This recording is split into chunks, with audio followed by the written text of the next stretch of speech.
सकाळी सकाळी दोघी कुठे गेला होतात? आणि या पिशव्यांमध्ये काय आहे? अगं काकू, पूजा आहे ना घरात, आईने पूजेचं सामान आणायला सांगितलं होतं, तेच घेऊन आलोय. पूजा? वहिनी मला काहीच बोलल्या नाहीत. बहुतेक सगळं पुण्य स्वतःच्याच पदरात पाडून घेण्याची त्यांची इच्छा असेल. काकू, सकाळी सकाळी काहीतरी बडबडू नकोस, निदान आज तर नकोच. माझ्या बोलण्याचा एवढा राग येतो ना, तर मग पूजेचं मला आधी सांगायचं. काकू, बाजारात जाण्यापूर्वी मी तुला उठवायला आले होते, पण तेव्हा तू डाराडूर काय? म्हणजे तू झोपेत होतीस. अगं मग मला उठवायचं होतं. आता उठलीयस ना, अजूनही वेळ गेलेली नाहीये. काकू अगं, पूजेला अजून खूप वेळ आहे, तोपर्यंत तुझं आवरून होईल. असं म्हणते? मी पटकन आंघोळ आटपून घेते. हां, आलेच. आणि हो, मी आल्याशिवाय पूजेला सुरुवात करू नका. येते. काकू किती विचित्र आहे ना, प्रत्येक गोष्टीचा आपल्या सोयीने अर्थ काढते. साक्षी आपल्याला माहिती ना ती कशी, मग कशाला उगाच विचार करायचा. चल.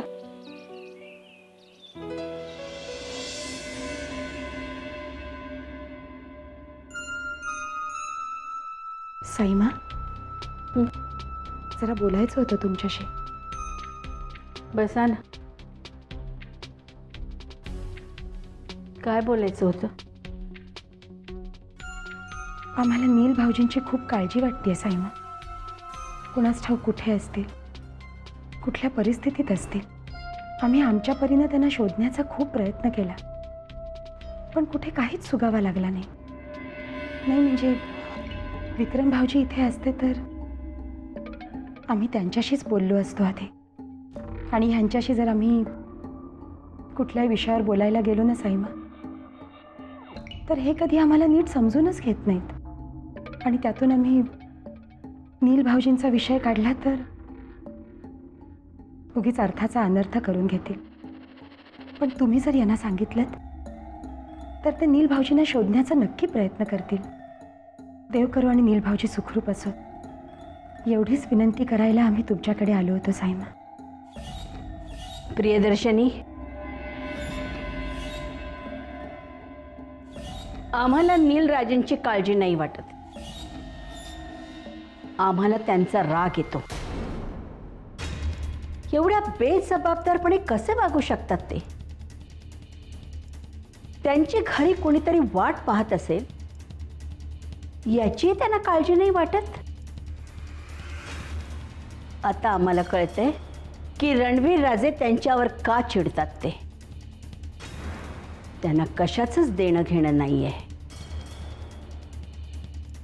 ना त्यांना घरच्यांच्या अब्रूची पर्वा, ना राजघराण्याची पर्वा. साईमा, तुम्ही तरी इतक्या चिडू नका नील भाऊजींवर. ते बेजबाबदार नाही आहेत. नक्कीच कुठेतरी अडचणीत अडकले असतील म्हणून असे वागले असतील.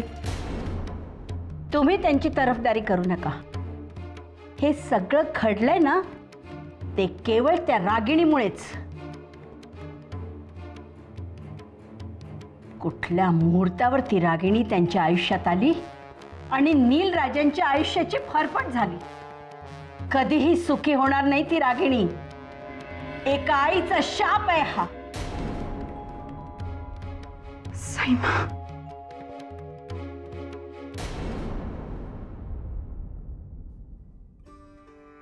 हळू. हो.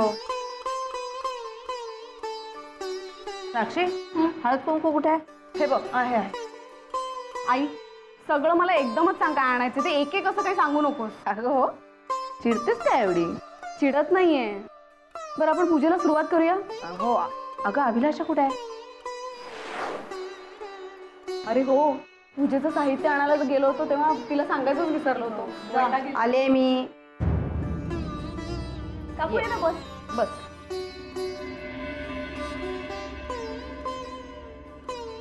तुम्ही नसतं बोलवलं तरी मला यावंच लागलं असतं, कारण या घरात माझ्याशिवाय सवाष्ण आहे कोण?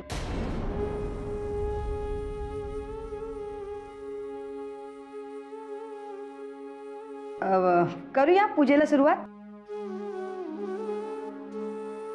आई, अगं तू सांगितलंच नाहीस आपण ही जीवतीची पूजा कशासाठी करतो ते. अगं काही नाही, घरातल्या मुलांना आरोग्य लाभावं, सुख मिळावं, घर मुलांनी भरलेलं राहावं म्हणून घरातली सवाष्ण स्त्री श्रावण महिन्याचं औचित्य साधून जीवतीची पूजा करते. राजे, तुम्हाला आमचं ऐकावंच लागेल. तुमच्या एका प्रेस कॉन्फरन्सने खूपच फरक पडणार आहे. तुम्ही प्रेस कॉन्फरन्स घेताय म्हणजे आपल्याला काय बघायला नको, आपल्याला खूप फायदा होणार आहे. अहो, हे सगळं बघितल्यावरती लोक बेभान होऊन नाचतील. हो ना. शिवाय या प्रेस कॉन्फरन्स पासून आपण आपल्या विरोधकांना हायटेक प्रचार यंत्रणा काय असते हे दाखवून देऊ शकतो. ठीक आहे, तुमची एवढी इच्छाच असेल तर आम्ही प्रेस कॉन्फरन्स घ्यायला तयार आहोत. सर्जेराव, तुमच्या वॉर्डमध्ये काय सिच्युएशन आहे? हो राजे, मणी ठाकूर आपल्याला पावलाच म्हणायला हवं बघा. म्हणजे त्याचा तिथं खून झाल्यापासून विरोधी पक्षाचा एक पण कार्यकर्ता तिथं प्रचार करायला येत नाही. शिवाय मणी ठाकूरने जे काम केले ना त्याचा आढावा आपण लोकांच्या समोर ठेवलाय की मग 90% लोक आपल्याच बाजूने बोलतात. राजे, मणी ठाकूरचा पुतळा उभा राहावा असा लोकांकडून प्रस्ताव आला आहे. राजे, हो, मणी ठाकूरचं बलिदान अगदीच काय वाया गेलं असं वाटत नाही. राजे, आमच्या गावात 4 दिवसांनी पुसेचे फळ उभे राहणार आहेत. लाखभर तरी लोक जमा होतील. तुमच्या दौऱ्याची सुरुवात तिथेच नारळ फोडून केली तर बरं होईल. राजे, अहो एवढे समजे आपले लोक आपल्या समोर असल्यावर तिथूनच सुरुवात करूया की.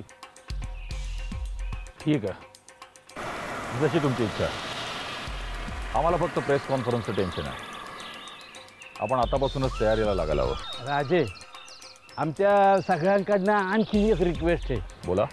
राजे, अहो तुम्ही राजे शिर्के जरी असलात तरी सामान्य लोकांच्या बद्दल तुम्हाला किती कळकळ आहे हे आम्हा सगळ्या कार्यकर्त्यांना ठाऊकच आहे. हो, पण हे सगळं सामान्य लोकांपर्यंत पोहोचायला पाहिजे का नाही? हे त्या सामान्य लोकांना सांगण्यासाठीच तर आम्ही प्रेस कॉन्फरन्स घेत आहोत ना. पण मी काय म्हणतो, नाही म्हणजे मला असं वाटतं, अहो मलाच काय आमच्या सगळ्या कार्यकर्त्यांना असं वाटतंय. बोला. म्हणजे बघा, ज्या सामान्य मुलीबरोबर म्हणजे देवयानी बरोबर आमचे विक्रमादित्य लग्न करणार आहेत की नाही, त्या देवयानीला जर आपण प्रेस कॉन्फरन्सला बोलावलं तर. राजे, हा खूप चांगला प्रस्ताव आहे. आणि हो, लोकांना तर देवयानीबद्दल बरीच सहानुभूती आहे. राजे, तुम्ही नाही म्हणू नका. ठीक आहे, आम्ही देवयानीला आमच्याबरोबर प्रेस कॉन्फरन्समध्ये घेऊन येतो.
आई प्रसाद. अगं आहे, थांब जरा.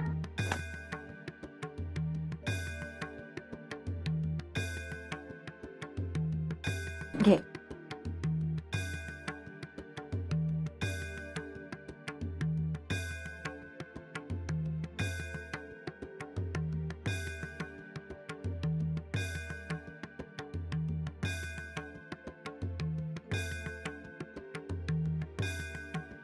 चला आता आरती करूया. साक्षी, हा सापडले का ज्योतीची आरती? एक वाय शोधते. हा. जय देवी जय ज्योती जननी, सुखी ठेवी संतती विनती तव चरणी. जय देवी जय ज्योती जननी, सुखी ठेवी संतती विनती तव चरणी. पुरणपोळीचा नैवेद्य दाऊ, सुवासिनींना भोजन देऊ. चणे हळदी कुंकू दूधही देऊ, जमुनी आनंदे आरती गाऊ. जय देवी जय ज्योती जननी, सुखी ठेवू संतती विनती तव चरणी जय देवी जय देवी सटवीची बाधा होई बाळांना सोडविती तू न तुची तयांना माता या तुझला करीती प्रार्थना पूर्ण ही करी मनोकामना जय देवी जय जीवती जननी सुखी ठेवी संतती विनती तव चरणी जय देवी जय देवी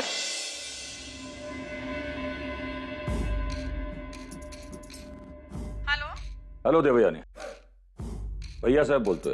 हा भैया साहेब बोला. आम्ही एका महत्वाच्या कामासाठी तुला फोन केलाय. बोला ना. आम्ही आज एक प्रेस कॉन्फरन्स ठेवली आहे. त्यात तुझ्या आणि आदित्यराजेंच्या लग्नाची आम्ही घोषणा करणार आहोत. खरं तर आदित्यराज आज इकडे असायला हवे होते, पण ते लंडनला गेलेत. तू आलीस तर तुमच्या लग्नाची घोषणा करून आम्ही तुला राजे शिर्केंची सून म्हणून इंट्रोड्यूस करू. येईन मी नक्की येईन. फक्त कधी आणि कुठे यायचं ते सांगा. त्याची काळजी तू करू नकोस. आम्ही ड्रायव्हर आणि गाडी पाठवतो. तो योग्य वेळी आणि योग्य ठिकाणी तुला घेऊन येईल. ठीक आहे. ठीक आहे, आम्ही वाट पाहतो. हो.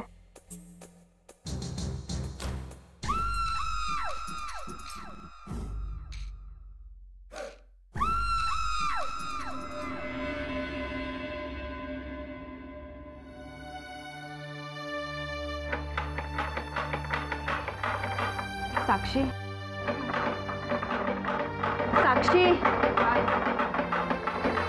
साक्षी ऐक ना. काय बोल ना. अगं भैयासाहेबांचा फोन आला होता. त्यांनी उद्या प्रेस कॉन्फरन्स ठेवले आणि त्यासाठी मला बोलावलंय. प्रेस कॉन्फरन्स आणि तुला कशासाठी बोलवलंय माहित नाही.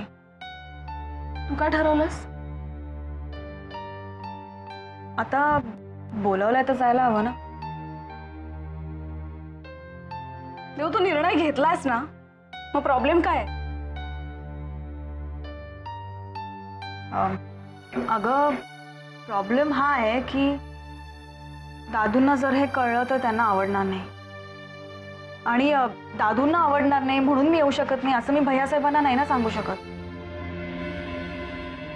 म्हणून आता ठीक आहे, मी बघीन त्याचं काय करायचं ते.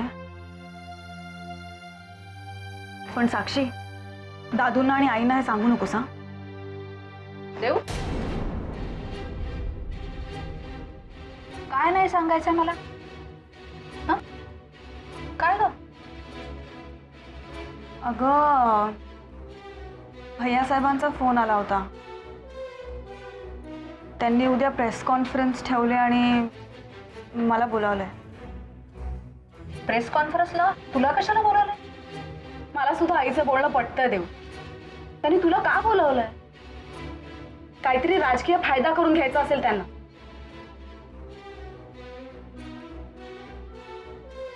हे जे काही सगळं घडतंय ना, ते मला तरी काही फारसं पटत नाहीये. हे बघ आई, अगं त्यांच्या आणि आपल्या विचार करण्यामध्ये फरक आहे. त्यामुळे प्रत्येक गोष्टीचा तू असा वेगळा अर्थ नको ना काढू.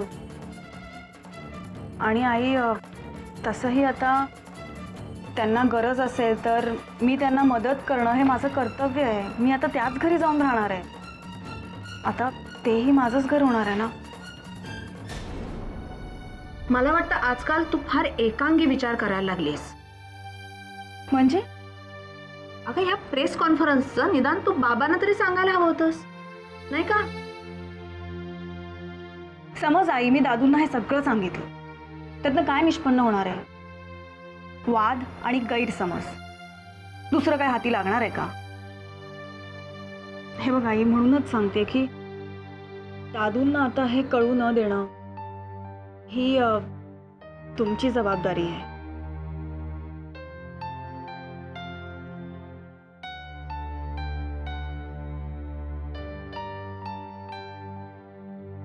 Please Sakshi.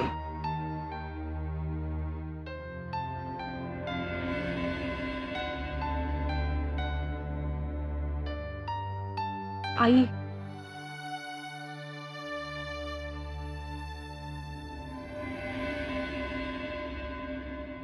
Tomorrow night freak out. Wow, superb. Hello. Hi sweetheart. Yo hi. Congrats Shravya. Congrats. कशाबद्दल?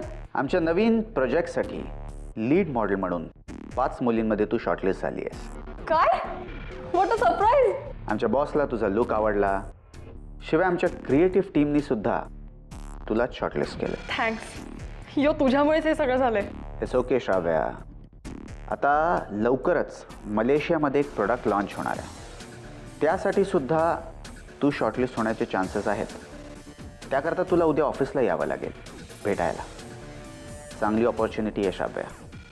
तेव्हा उशीर करू नको, नाहीतर. नाही, मी वेळेत येईन.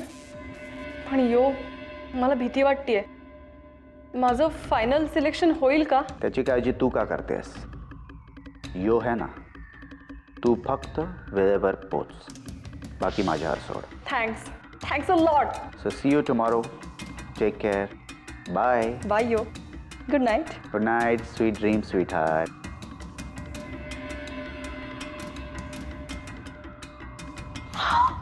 मलेशिया.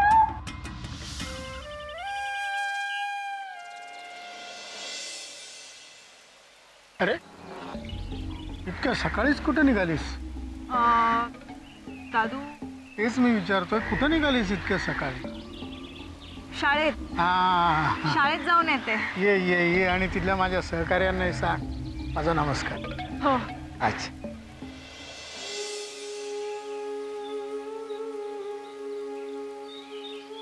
सॉरी दादू, माझ्यासमोर दुसरा कोणताच पर्याय नव्हता.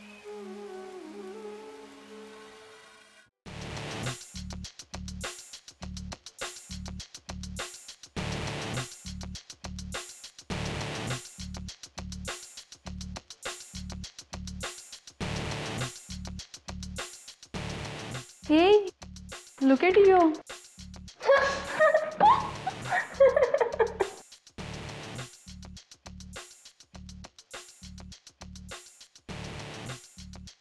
यो, कधी येणार आहे तुझं न्यू कलेक्शन? येईलच इतक्यात. आणि आल्यावरती तुम्ही बघालच. After all it's my choice. Mark my words, this babe is gonna rock.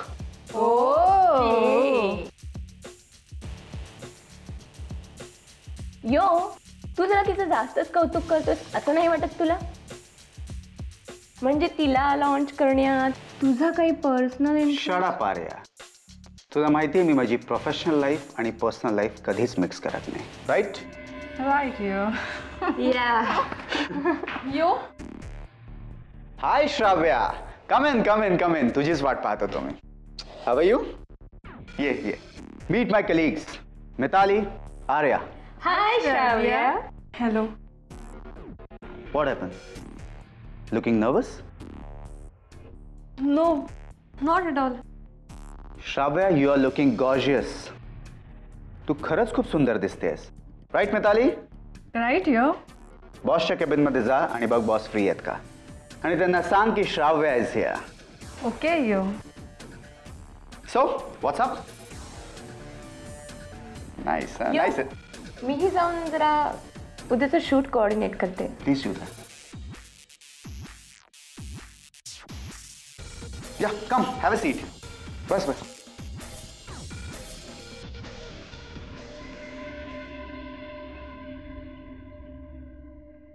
Shravya, relax. काय म्हणतात, चिंता करण्याची गरज नाही. अगं सरांना तुझे फोटोग्राफ्स आवडले आहेत. He is happy with your पिक्स. एवढं टेन्शन का घेतेस तू? आणि तू याआधी मॉडेलिंग केलंय ना? हो, ॲक्च्युली मी खूप नर्वस फील करतेय.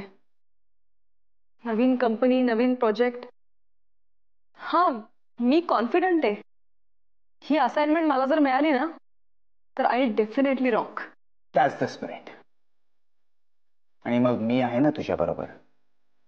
श्राव्या, एकदा का तू क्लिक झालीस ना, you will be there right at the top. Yo, तुझे खूप उपकार आहेत माझ्यावर.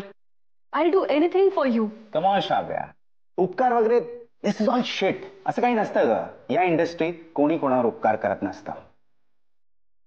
इथे नशिबाबरोबर टॅलेंटला सुद्धा महत्व आहे. आणि जिच्यामध्ये टॅलेंट आहे, काही करून दाखवण्याची जिद्द आहे, तीच पुढे जाते. Right? Right. Yo, boss is waiting. Best of luck, Shravya. चलायचं?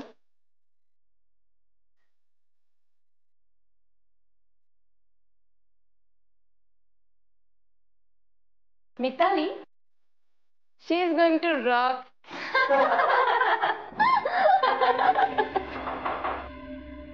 Come in, yo.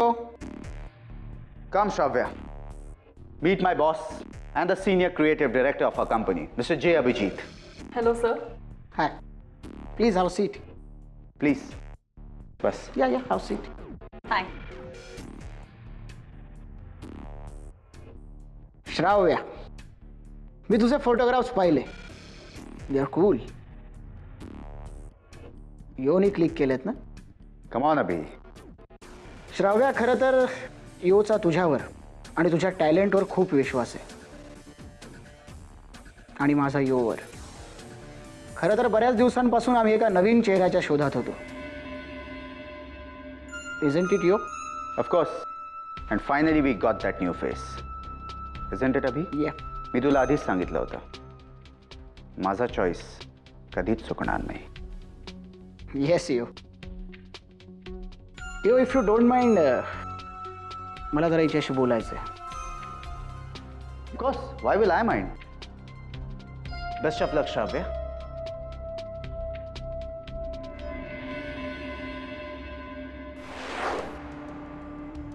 मला फक्त 5 वाक्यात सांग, आयुष्यात तुला नक्की काय करायचंय? 5 वाक्य. मला एक मोठी मॉडेल व्हायचंय. आपल्या देशाचं या जगात नाव खूप मोठं आहे. तरीही ते अजून कसं उंचावेल यासाठी मी प्रयत्न करीन. एक सक्सेसफुल मॉडेल व्हायचंय. स्वतःची एक ओळख निर्माण करायची आहे मला. आणि त्यासाठी भरपूर मेहनत करायला तयार आहे मी. गुड. श्रव्या, मला सांग, तुझी स्वप्नाबद्दलची व्याख्या काय? Define a dream. ॲक्च्युली माझी स्वतःची अशी स्वप्नाबद्दल काहीच डेफिनेशन नाही आहे. अब्दुल कलामांचं एक वाक्य आहे, मी रेग्युलरली वाचते ना, तेव्हापासूनच मला स्वप्नाचा खरा अर्थ कळला. स्वप्न ते नाही जे तुम्ही झोपेत बघता. स्वप्न ते जे तुम्हाला झोपू देत नाही. आमचे विरोधी उमेदवार त्यांच्या भाषणामध्ये आम्ही श्रीमंत आहोत म्हणून आम्हाला सामान्य जनतेच्या प्रश्नाची जाण नाही असा आमच्यावर आरोप करतात. पण वस्तुस्थिती अगदी वेगळी आहे. आम्ही राजे असलो तरी आमची नाळ सामान्य जनतेशी जुळलेली आहे. आम्ही त्यांच्यापैकीच एक आहोत. आता हेच बघा ना, आमचे बंधू आदित्य राजे यांनी प्रेम करताना सुद्धा सामान्य घराणं राजघराणं असा विचारच केला नाही. नाहीतर आमचे धाकटे बंधू आदित्य राजे देवयानी देशमुख सारख्या सामान्य मुलीच्या प्रेमात कधीही पडले नसते. आज देवयानी देशमुख आमच्या सोबत इथे उपस्थित आहेत. यावरून आमच्या बोलण्यातली सत्यता तुमच्या लक्षात येईल. आणि आम्हाला सांगायला विशेष आनंद होतो की लवकरच सामान्य घराण्यात जन्मलेल्या देवयानी देशमुख राजे शिर्के घराण्याची सून होणार आहेत.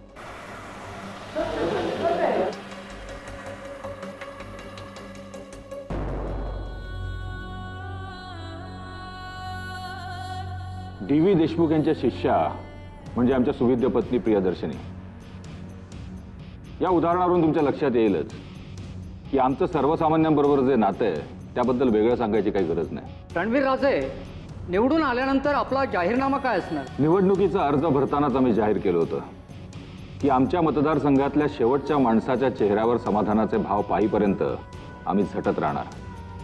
हाच आमच्या निवडणुकीचा जाहीरनामा आहे. आमच्या क्रांती दलाचा जाहीरनामा आहे. आता आमच्या सुविद्य पत्नी प्रियदर्शनी राजे शिर्के तुमच्याशी बोलतील.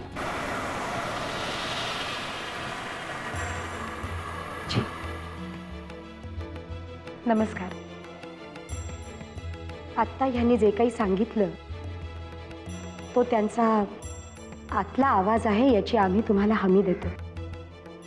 आजपर्यंत यांची समाजासाठी काहीतरी करण्याची धडपड आम्ही जवळनं बघत आलो आणि म्हणूनच आज आम्ही इथे आपल्या सगळ्यांसमोर आलो आहोत, केवळ ही विनंती करण्यासाठी की आपण ह्यांचा आवाज जनतेपर्यंत पोचवावा. कारण आज रणवीर राजे निवडून येणं ही जनतेची गरज आहे असं आम्हाला प्रामाणिकपणे वाटतं.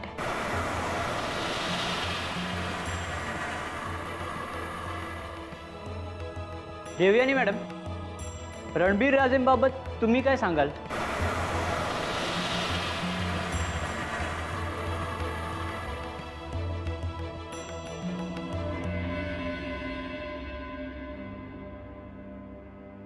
बाबा चहा. अरे वा वा. बाबा हा, आता तुम्ही कसला विचार करताय हे फक्त मीच समजू शकते. पण जिथे तुमच्याच बोलण्याची कुणाला पर्वा नाही तिथे माझ्या मेलीचं कोण ऐकणार? म्हणजे देवयानीचं लग्न होऊ नये असं तुम्हाला वाटतं. अर्थात हा निर्णय तुम्ही काहीतरी विचार करूनच घेतला असणार. पण हे घरातल्यांना कोण समजावून सांगणार? आत्तापर्यंत दादू म्हणतील तीच पूर्व दिशा असं देऊ म्हणायची. पण विक्रमादित्य भेटल्यापासनं तिला दादूंबद्दल काही वाटेनसं झालंय. नाही ते शक्य नाही. अहो काय होणार नाही? देवयानीच्या लग्नाला प्रतीक्षा वहिनींचा आणि माझाही तुम्ही म्हणता तसा तात्विक का काय असा विरोध होता. पण आता देवयानीनेच विक्रमादित्यशीच लग्न करेल असा निर्णय घेतल्यावर आम्ही तरी काय करणार ना? नाही, माझ्या गैरहजेरीत तिने तो निर्णय घेतला असेल, पण आता ती तसं करणार नाही. अभिलाषा, अगं 2 पिढ्यांमधलं अंतर आहे म्हणून असे गैरसमज होतात. पण आता ती माझा निर्णय जो असेल तोच मान्य करेल. बाबा तुम्ही खूप भोळे आहात. अहो एखाद्यावर किती विश्वास ठेवावा यालाही काही सीमा असते. म्हणजे बघा, आता तुम्ही माझ्या समोर देवयानीचे गोडवे गाताय आणि तिकडे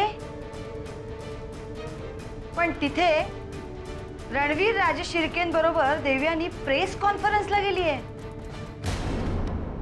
काय? प्रेस कॉन्फरन्सला? आणि ते रणवीर राजे बरोबर? हो ना. म्हणजे आता खरंच देवयानीला काय वाटलं असतं तर ती गेली असती का रणवीर राजे शिर्केंबरोबर? तू एक खरं सांगतेस? खोटं वाटत असेल तर उद्याचा पेपर बघा, रणवीर राजे शिर्केंचा आणि देवयानीचा. मग तुमची खात्री पटेल.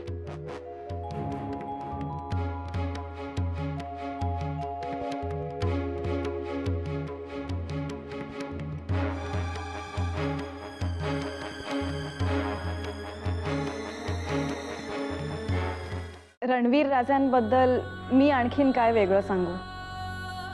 श्रीमंतीने प्रतिष्ठेने ते मोठे आहेतच, पण आमचे भैयासाहेब मनानेही खूप मोठे आहेत.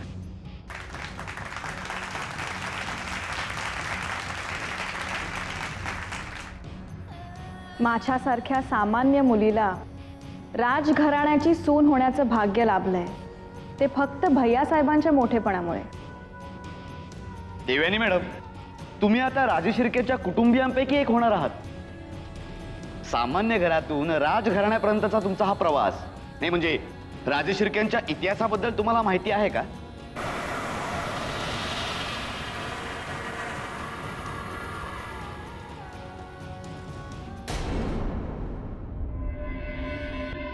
पहिली नाश्ता झाला का? अहो भूक लागली मला.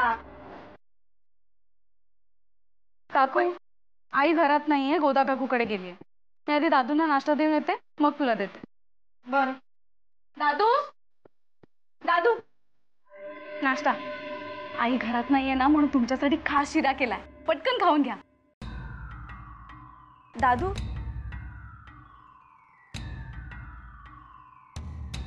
असं का वागले दादू? काय झालंय? आता मला काय माहित? म्हणजे साक्षी तू उगाच त्यांची काळजी करतेस.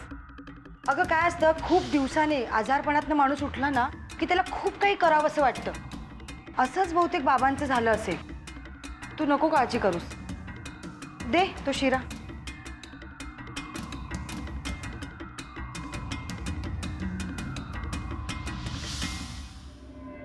राजे शिर्क्यांच्या इतिहासाबद्दल तुम्हाला माहिती आहे का?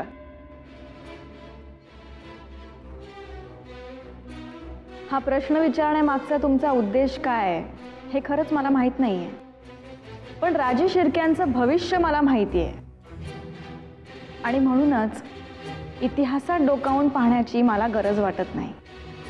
सामान्य मुलांसाठी बांधलेली शाळा, सामान्य माणसांच्या आरोग्याची काळजी करण्यासाठी उभारलेलं हॉस्पिटल, गुणीजनांचं कौतुक करण्यासाठी राजे शिर्के फाउंडेशनतर्फे दिले जाणारे पुरस्कार, हे सगळं पाहता मला असं वाटतं की त्यांच्या इतिहासापेक्षाही त्यांचं कर्तृत्व जास्त महत्त्वाचं. बरं देवयानी मॅडम, रणवीर राजेंच्या उमेदवारीबद्दल तुम्ही लोकांना काय सांगाल? रणवीर राजे निवडून येणं ही त्यांची नाही आपली गरज आहे आणि म्हणूनच तुमच्या करवी मी सगळ्या मतदारांना आव्हान करते की त्यांनी थांब देवयानी.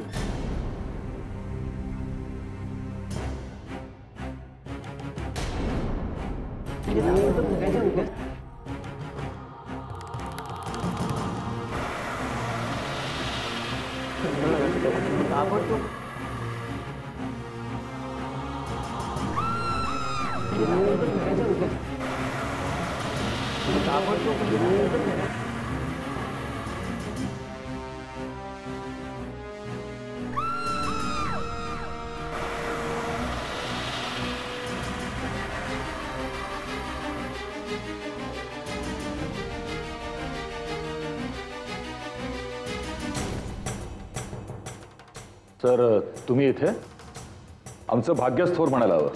सर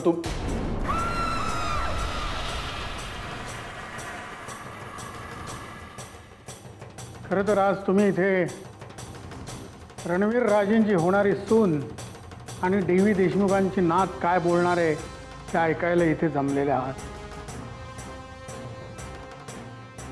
पण खरं तर हा एक तमाशा आहे.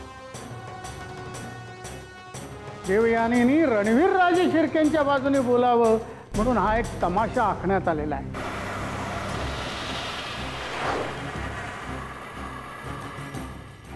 देवयानी अजून लहान आहे आणि म्हणूनच ती रणवीर राजे शिर्केला ओळखू शकले नाही, पण मी याला चांगलाच ओळखतो. तेव्हापासून ओळखतो जेव्हा याचा धाकटा भाऊ आपल्या शाळेची इमारत पाडून तिथं मॉल बांधण्यासाठी आला होता.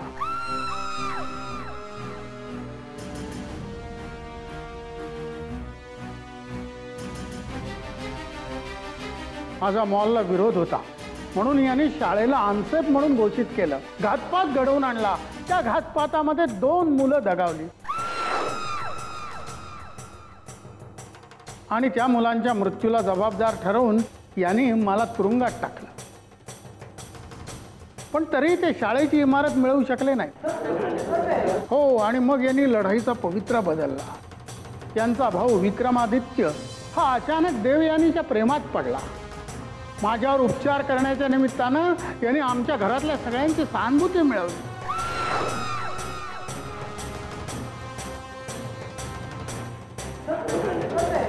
आणि मग आमची देवयानी विक्रमशिवाय जगू शकत नाही असं लक्षात आल्यावर एक प्रेमाचं नाटक होतं असं त्या नालायक विक्रमनं जाहीर केलं. मी आत्तापर्यंत जे काही बोललो ते तुमच्या प्रत्येकानं वर्तमानपत्रात छापलेलं आहे, चॅनलवर ते आलेलं आहे. त्यामुळे त्याची सत्यासत्यता पडताळून दाखवण्याची मला गरज भासत नाही.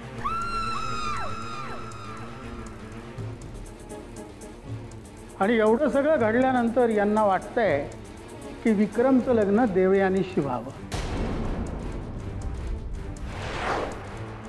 का वाटतंय? सांग रणवीर, सांग.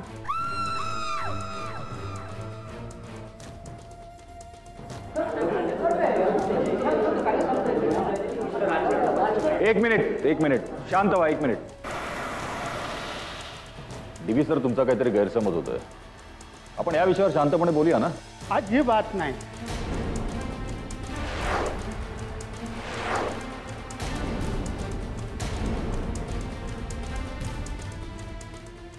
अजय, संपू का म्हाताऱ्याला? उलट पत्रकारांचा झालेला गैरसमज दूर करण्यासाठी मी इथे आलेलो आहे. या लाचार रणवीरनं लोकांची मतं मिळावीत म्हणून खेळलेला एक कुटील डाव आहे आणि त्याच्यामध्ये माझ्या देवयानीला त्याने मोहरा बनवलाय. माझ्या जीवात जीव असेपर्यंत मी हे होऊ देणार नाही.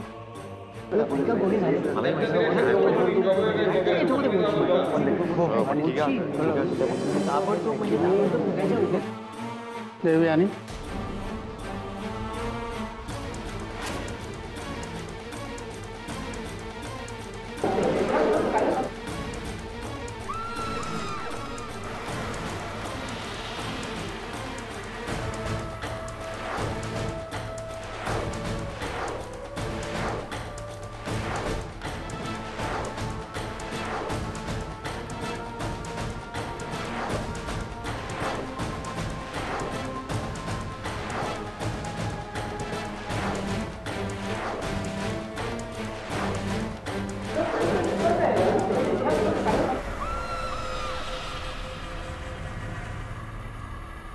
एक मिनिट, शांत व्हा प्लीज. खाली बसा.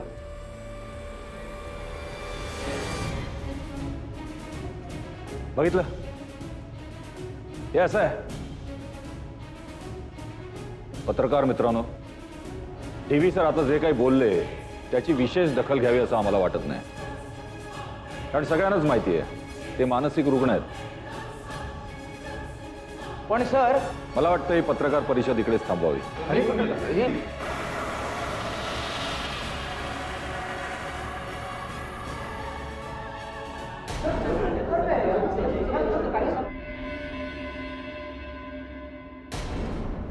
त्या टीव्हीला आम्ही माफ करणं कदापि शक्य नाही.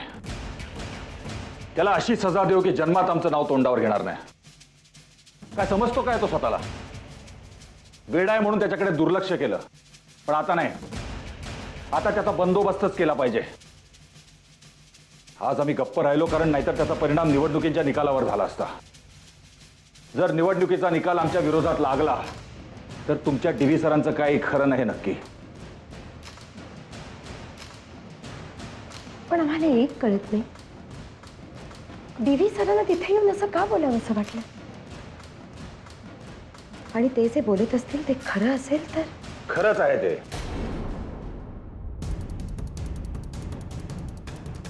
हे सगळं आम्ही जाणून बुजून केलंय, पण हे खूप कष्टाचं काम होतं. यातली एकही गोष्ट सोपी नव्हती, पण या सगळ्या मेहनतीवर डीव्हीने पाणी फिरवलंय. म्हणजे विक्रम भाऊजी देवयानीशी लग्नाला तयार झाले ते आमच्या सांगण्यावरून. तुमच्या देवयानीचं काय होईल याच्यापेक्षा निवडणुकीच्या निकालानंतर आमचं काय होईल याची आम्हाला जास्ती चिंता लागून राहिली होती. आणि म्हणूनच तुमच्या देवयानीला आम्ही एखाद्या मोहऱ्यासारखं वापरलं. आणखीन काही जाणून घ्यायचं तुम्हाला? नाही नाही, बिंदास विचारा. तुम्हाला काय विचारायचं ते विचारा, आणि त्यानंतर तुम्हाला जे काही करायचंय ते करा. आता आम्हाला कुणाचीही फिकीर नाही.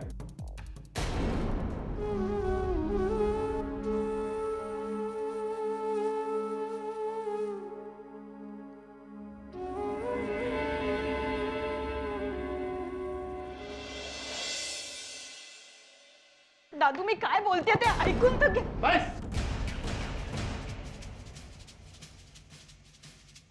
दादू, माझं बोलणं तर ऐकून घ्या. तुम्हीच आम्हाला सांगत आलात नेहमी की समोरच्याचं बोलणं ऐकायचं असतं म्हणून. तुम्ही माझं काहीच ऐकायला तयार नाही आहात. देऊ, काय झालंय? काका प्लीज समजावून दादूंना. बाबा एक मिनिट, मला कोणीही काही समजवायची गरज नाही. फक्त देऊ, तू माझ्या प्रश्नाचं उत्तर दे. हे लग्न म्हणजे राजे शिर्केंचा एक कुटील डाव आहे हे तुला माहीत असूनही तू पत्रकार परिषदेत गेलीस. तुझ्या दादूंवर विश्वास नाही का? दादूपेक्षाही राजे शिर्के जवळचे वाटायला लागलेत तुला.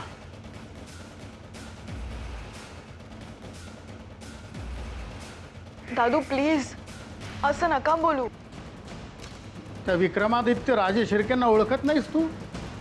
जो आपली शाळेची इमारत पाडून त्या ठिकाणी मॉल उभा करू शकतो, तुझ्याशी प्रेमाचं नाटक करू शकतो, माझ्यावर गंभीर आरोप करू शकतो. तसंच देऊ हे लग्न सुद्धा एक नाटकच आहे. बाबा मी काय म्हणते, तुमचा आणि तू राजेश गप्प शिर्केंचा बस. खरं तर राजेश शिर्के आणि माझ्यातला वाद याच्याशी देऊच्या लग्नाचा काही संबंध नाही.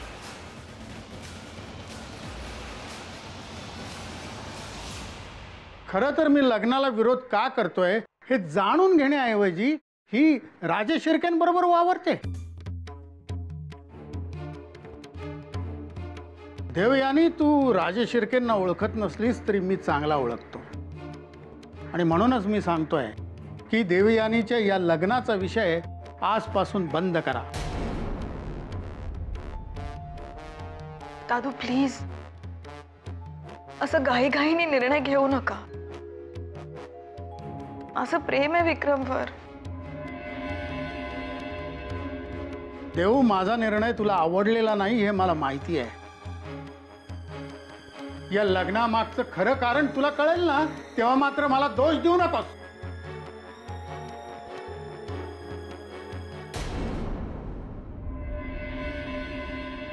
देऊ, दादू आहे मी तुझा.